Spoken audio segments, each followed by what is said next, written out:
Syllabus দিয়েছে ওরা 2024 সালের জানুয়ারির 1 তারিখ যে বই বিতরণ করেছে, হাই স্কুল প্রাইমারি লেভেলে যারা দাখিল পর্যায়ে যারা পড়ে, বাড়ি যেয়ে দেখবেন 6, 7, 8 এর বইগুলোতে এই পাতায় ওই পাতায় দোতারার ছবি, সেতারার ছবি, হিন্দুদের মন্দিরের ছবি মাদ্রাসার বইতে ঢুকাইছে।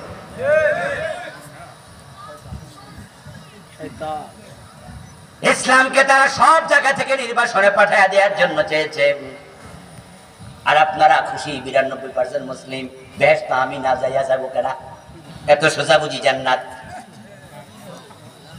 রাসূলুল্লাহ সাল্লাল্লাহু আলাইহি ওয়াসাল্লামকে আল্লাহ যে দিন বিজয় করার জন্য পৃথিবীতে পাঠালেন, আমার রাসূল দিন বিজয়ের কাজ করলেন। মক্কায় 13 বছর, মদিনায় 10 বছর, কিন্তু মক্কার 13 বছরে তিনি দিন বিজয় করতে পারেন নাই, কারণ মক্কার পরিবেশে কোরআন নিয়ে সংসদে ঢোকার মতো অবস্থা ছিল না। মক্কার সংসদ দারুন নাদওয়া, আইনের ঘর, যেখানে আইন বানানো হয়। মনে রাখবেন, পাবলিকের কমেন্ট, পাবলিকের কথা, আর যারা এমপি মন্ত্রী তাদের কথা পার্থক্য অনেক। কারণ সংসদে একবার হ্যাঁ বললে, একবার না বললে আইন হয়ে যায়। এই যে আপনারা এখানে হাজার হাজার মানুষ, আমরা সবাই যদি এখন বলি বাংলাদেশে আগামীকাল থেকে সুদ বন্ধ করে দেয়া হলো, হ্যাঁ বলুন, সবাই হ্যাঁ বলেন, সুদ বন্ধ হইব? কিচ্ছুই। কিন্তু আইনের ঘর, যেখানে আইন বানানো হয় সংসদ ভবনে, 300 জন এমপি থেকে 151 জন যদি হ্যাঁ বলে, একটা হাঁয়ের দাম অনেক বেশি।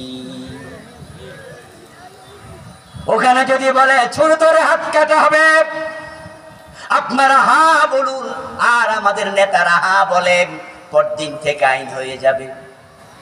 মক্কার সংসদ ছিল দারুন নাদওয়া, সেখানে কোরআন কেমনে বিজয়ী হবে, কোরআনের আইন কেমনে কায়েম হবে? ওখানে তো আবু জেহেলরা কোরআন নিয়ে ঢুকতে নবী মুহাম্মদকে দেয় নাই, বরং তারা দারুন নাদওয়াতে সিদ্ধান্ত নিয়েছিল, ওয়াকালাল্লাযীনা কাফারু লা তাসমাউ লিহাযাল কুরআন। তারা সিদ্ধান্ত নিয়েছে মুহাম্মদ যেখানে কোরআন পড়বে, কোরআন শুনতে যাওয়া যাবে না। শুধু যা শুনতে যেও না তা নয়, বরং দ্বিতীয় সিদ্ধান্ত হলো ওখানে গন্ডগোল লাগাইতে হবে। কোরআন পড়তে দেয়া যাবে না, শুনতে দেয়া যাবে না, উল্টা গন্ডগোল লাগাইতে হবে, 144 লাগাইতে হবে। এই আবু জেহেলদের সাথে এই গত সরকারের চরিত্রের মিল ছিল ভালো। এই মাহফিলগুলোতে শুধু ব্যাস লাগাইছে।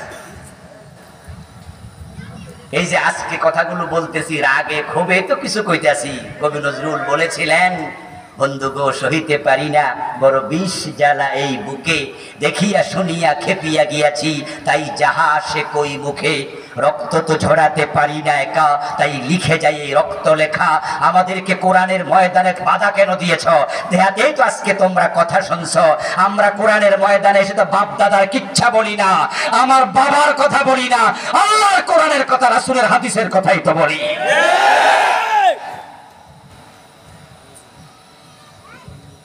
বলতে বাধা দিয়েছিলেন, আবু জেহেলের চরিত্র ছিল এটা, যে কোরআনের কথা বলা যাবে না, শোনা যাবে না। আইন বানাইছে মক্কার সংসদে বসে। আচ্ছা, যারা আল্লাহর কথা শোনা যাবে না আইন বানাইছিল, এই আবু জেহেল কি বেশি দিন দুনিয়া থাকতে পারছে? বেজ্জতি হয়ে মরা লাগে নাই, দুইটা ছোট্ট বাচ্চার কাছে পরাজিত হয়েছে। জানেন তো, জানেন তো, জানেন তো পরাজয়টা হয়েছিল কার হাতে? মুআজ এবং মুআব্বাস রাদিয়াল্লাহু তাআলা আনহুমা, যে দুইজনকে বদরের যুদ্ধে রাসূল নেবেন কিনা প্রথম দিকে এতেই হুনার আপত্তি ছিল, যে তোমরা ছোট দুইজন মানুষ, তোমরা যাইও না। স্বাভাবিকত বলগিয়ত না হলে প্রিয় নবীজি জেহাদে নিতেন না, কারণ জেহাদ একটি ফরজ ইবাদত এবং সেখানে ঝুঁকি থাকে। ঝুঁকি থাকে না?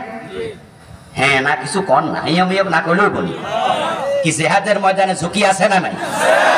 হাত যেতে পারে, পা যেতে পারে, চোখ যেতে পারে, জীবন যেতে পারে। তো জেহাদের ময়দানে সব মুজাহিদ কি এই নিয়তে যায় নাকি যে আমরা কচু কাটা করে এলাকার আমরা সব উড়ে যাবো? এই নিয়তে যায়? ইয়াকতুলুনা ওয়া ইউকতালুন, তারা মারে, তারা মরে। আগে হলো প্রতিহত করে, এরপরে না প্রতিহত করতে গেলে শহীদ হয়। তো ছোট মানুষ তো, ফরজই হয় নাই জিহাদ, বলগিয়ত আসে নাই, তাই রাসূল বালে